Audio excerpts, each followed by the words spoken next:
კი ბატონო, ანა მოგესალმებით, მივესალმებით თქვენს მაყურებელს. ჩვენი ორგანიზაცია სხვათა შორის უკვე რამდენიმე წელია მუშაობს საჯარო მოხელეების უფლებების დაცვაზე. იქედან გამომდინარე, რომ ჩვენ უკვე რამდენიმე წელია ვხედავთ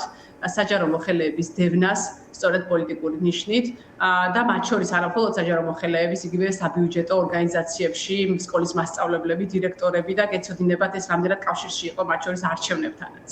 და ეს ერთი პროცესი იყო, რომელსაც ამდენი ხნის განმავლობაში ჩვენ მივყვებოდით, მაგრამ მეორე პროცესი, რა თქმა უნდა, დაიწყო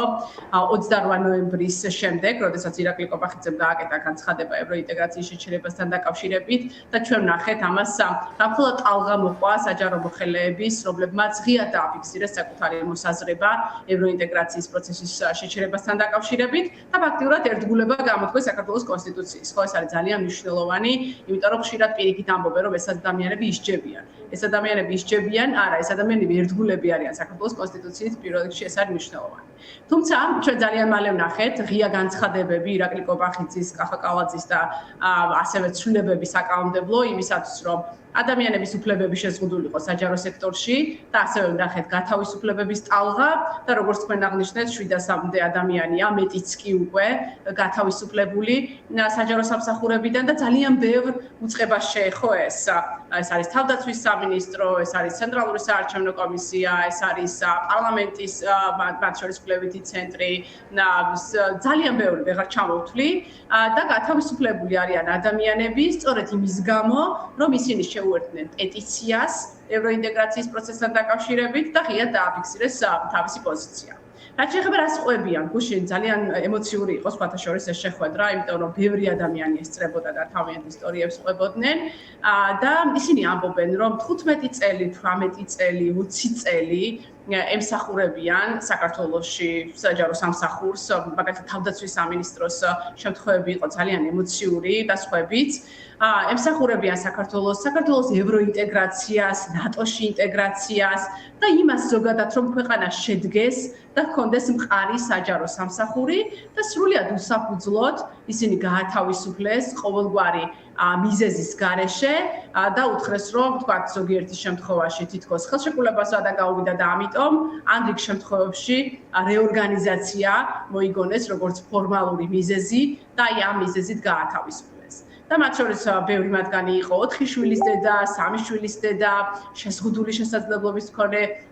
ბავშვების დედები, მათ შორის ერთი იყო თავად შეზღუდული შესაძლებლობის მქონე, რომელიც გაათავისუფლეს და ეს ისტორიები იმდენად მძიმეა, რომ რა ვიცი, ალბათ ძალიან ბევრი უნდა ვისაუბროთ ამაზე, იმიტომ რომ ერთი რეპრესია, რაც ხდება გარეთ აქტივისტების წინააღმდეგ დაკავებები, ცემა არანაკლებ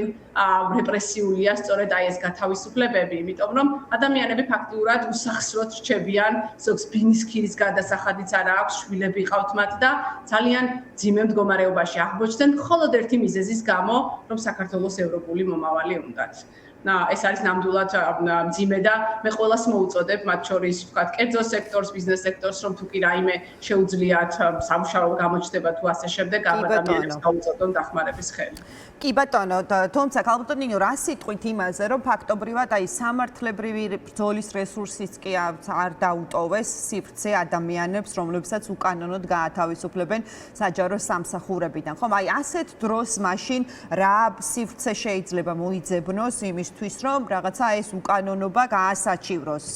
ადამიანმა? ხო, ჩვენ რა თქმა უნდა სამართლებრივ დახმარებას მაინც ვუწევთ და ყველა მათგანს